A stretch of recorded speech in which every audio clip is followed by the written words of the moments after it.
habría que distinguir entre lo que sería la docencia en filosofía que se hacía en distintas unidades académicas de la universidad, y pensar que aquí en la FUC existían distintos profesorados en su momento que siempre tuvieron materias filosóficas de formación.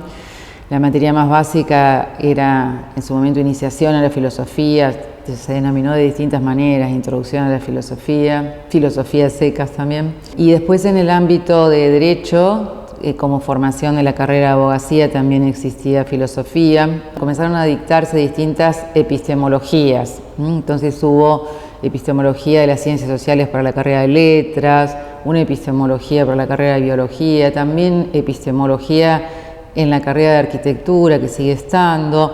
Todas estas materias a su vez fueron cambiando según los distintos cambios curriculares que hubo dentro de las carreras. Y además, durante muchos años, cosa que en general mucha gente no conoce, existió un departamento de filosofía que estaba en la Facultad de Derecho, que estuvo hasta el año 78. En el 78 fue cerrado durante el proceso militar. Algunos tuvimos todavía la ventaja de haber ido ahí. Yo recién empezaba a estudiar filosofía y era un lugar interesante porque tenía una biblioteca específica de filosofía, había gente que estaba haciendo investigación allí, había un organismo consolidado que lamentablemente después del cierre no se volvió a activar, ¿no? En el año 2000 comienza a dictarse la carrera de filosofía.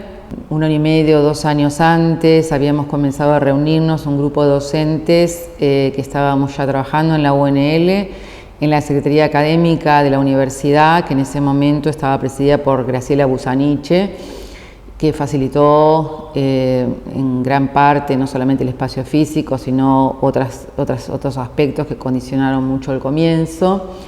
Y se incorporó al grupo Diana López, que no estaba en ese momento en la UNL. Entonces estaban María Inés Prono, Virginia Fosero, Teresita Prat y otros colegas que estábamos ya trabajando dentro de la UNL, que comenzamos lentamente a pensar la posibilidad de la carrera dentro de una decisión política de la universidad, que fue fomentar la creación de carreras humanísticas y sociales. Nosotros nos reuníamos y teníamos material compilado de distintas unidades académicas de casi todas las universidades nacionales donde se dictaba filosofía. Entonces lo que estuvimos haciendo es un relevamiento de datos, una comparación de cuáles eran los planes, tanto desde los aspectos más administrativos como duración, ciclos, etcétera, hasta la organización de contenidos y de trayectorias, digamos, para que los estudiantes puedan hacer también distintas trayectorias.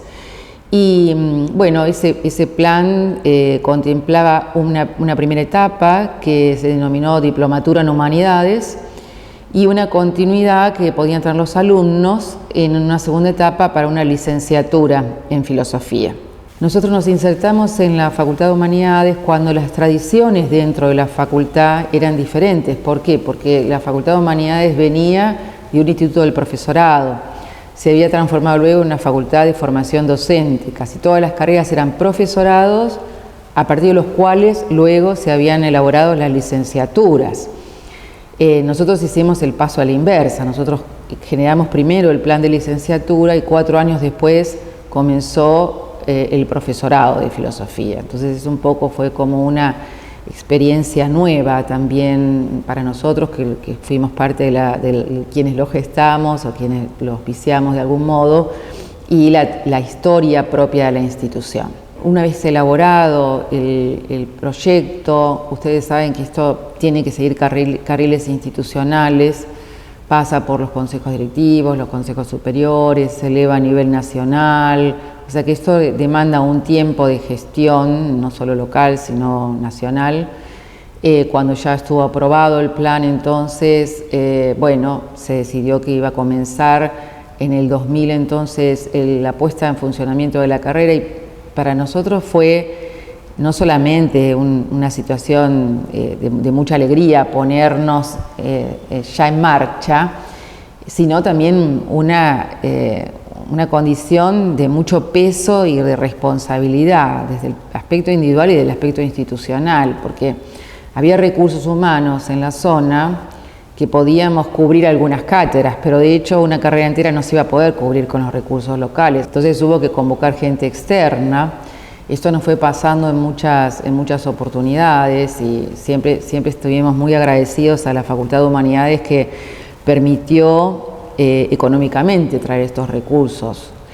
Entonces lo que se decidió fue apuntar a una carrera que tuviera un nivel académico bueno, en lo posible muy bueno, y que las personas que vinieran formaran equipos de cátedra. De hecho, esto funcionó muy bien porque casi todas las personas que estuvieron en estos equipos se doctoraron bajo la dirección de estos docentes ya formados que llegaron a Santa Fe.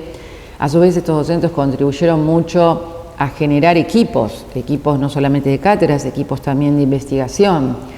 La tradición de investigación en filosofía tenía una leve representación en 2 o 3 personas en toda la ciudad de Santa Fe. Y esto fue generándose y creciendo a la par de la docencia. O sea, hubo una tarea integrada entre generar equipos de cátedra para solucionar las vacancias locales y al mismo tiempo poder generar recursos humanos que permitieran la formación de los docentes que todavía no estaban doctorados y a su vez integrar equipos de investigación con proyectos caídos, proyectos de la agencia u otros, ¿no? Y esto se dio en un contexto, como dije al principio, en donde la universidad tuvo una decisión política de favorecer el crecimiento de las humanidades y las sociales, que comenzó hace 20 años y que siguió con otros pasos más, como la generación hace unos años atrás del IUCSO, del Instituto de Humanidades y Ciencias Sociales.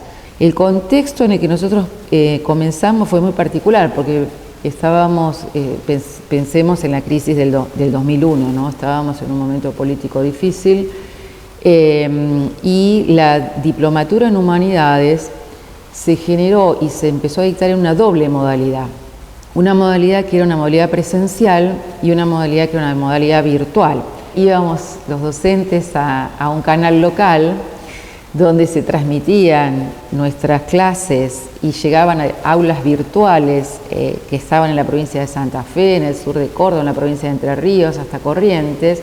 Fue una experiencia muy buena porque lo primero que notamos es esto de la posibilidad de la democratización de la enseñanza en contextos en donde la gente difícilmente hubiese estudiado filosofía en su lugar de origen. Dado que el sistema de enseñanza de la filosofía en la universidad está arreglado, está institucionalizado, uno también tiene que pensar en generar un plan que al mismo tiempo de que tenga cierta posibilidad de aportar algo nuevo, se ligue con las tradiciones vigentes. Entonces, lo que pensamos fue en ciclos. El primer ciclo, que era que daba el título intermedio, que sigue estando en el plan, ¿no? Luego se hace un segundo ciclo de materias que tienen ya cierta mayor especificidad, y el último año de la carrera, pues está pensada en un trayecto de 5 años, si alguien va a seguir la licenciatura, está básicamente conformado por seminarios específicos, y termina con una tesis final. Y si alguien optó por el profesorado, ya empezó en el segundo ciclo a hacer materias de formación pedagógica, termina ese 5.º año con otras materias y con la práctica docente, y entonces recibe el título de profesor, pero algunos alumnos optan por hacer las 2 carreras. Hay muchos estudiantes que hacen el profesorado y la licenciatura, y las metas son diferentes, pero están relacionadas. Lo que marcaría como diferencia entre la etapa de comienzo de la carrera y la etapa actual tiene que ver con que al principio uno piensa en la excelencia académica, en formar alumnos que sean muy buenos dentro de la especialidad, en darles un espacio para que generen investigación.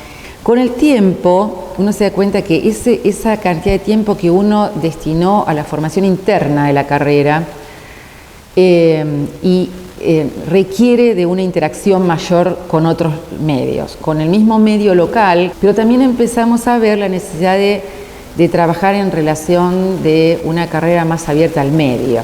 Entonces, los últimos años nos pusimos a pensar más seriamente en la importancia de extensión. Algunos de nosotros hemos trabajado en proyectos de extensión social. Hubo interacción entre la formación docente nuestra y el medio secundario. Hubo algunos proyectos de educación de filosofía para niños. Bueno, ese es un objetivo que creo que está todavía por cumplirse, ¿no? Como que empezamos de alguna manera en estos últimos años, pero cómo podemos pensar la filosofía a puertas abiertas, vamos a decir, ¿no? No solamente para extensión, para difusión, sino a su vez porque nos falta, creo, dimensionar que la filosofía no es solamente una tarea institucional, una tarea académica, una tarea educativa, sino que tiene mucho que ver con la sociedad en general, ¿no? Y creo que hay alumnos, creo que lo han percibido muy bien, hay grupos de alumnas que han trabajado el tema de género y han abierto justamente los mismos alumnos las perspectivas de pensar la temática de género hacia afuera de la universidad. Hay alumnos que han trabajado proyectos relativos al cine o a otras áreas del arte. Y bueno, creo que en esto los docentes estuvimos más a la cola de los alumnos que a la inversa. Pero bueno, el proceso es así, tiene que ser así. Después de 20 años es muy importante que los alumnos o los graduados perciban justamente las falencias. Hay gente de filosofía trabajando en gremios, por ejemplo, gente que puede trabajar en derechos humanos, hay gente que estuvo ligada a Madres de Plaza de Mayo. Y todos esos procesos son también procesos que creo a esta altura más que al principio, que son muy importantes y constituyentes de una carrera que tiene necesariamente que perfilarse también en esta relación con el medio social.